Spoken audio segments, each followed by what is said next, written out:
I use a three-step process that I was trained on from the International Image Institute when checking what your season is. And I want to show you a little bit about how that goes. So the first thing that we do is we take a look at whether you are warm and cool. So typically I'll put these flags on you first, and we'll just take a peek at what looks best, just a general glance overview, cool or warm. And then from there, I take my individual drapes, and we have a process here that we go through. So for example, this first step, we're focusing a little bit more on the skin.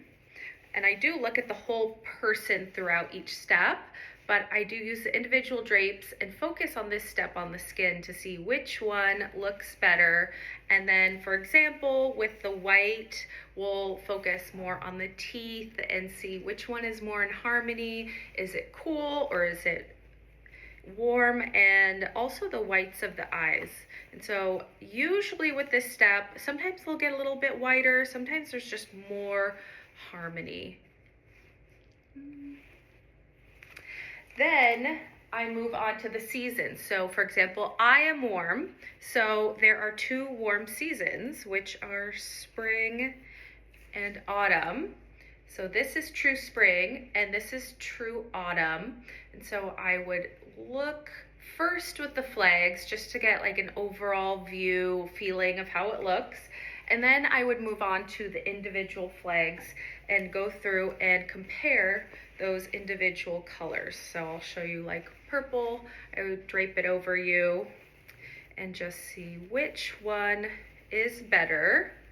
And after I've gone through that process, I will then move on to the flows to see if you flow within the season. So for example, if you're spring, you could be a true spring, a light spring, a bright spring, etc.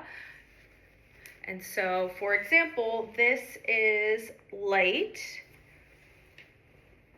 true light, and this is true spring. And so it would sort of be as if these two, I'll flip it around so they line up, were to come together and mix. That would make light spring. And so I'd compare back and forth. Now, I did think I might be a light spring, and so when I was at training, we definitely looked at light spring, but it washed me out, and I am a true spring. Let me know if you have any questions about the color analysis process.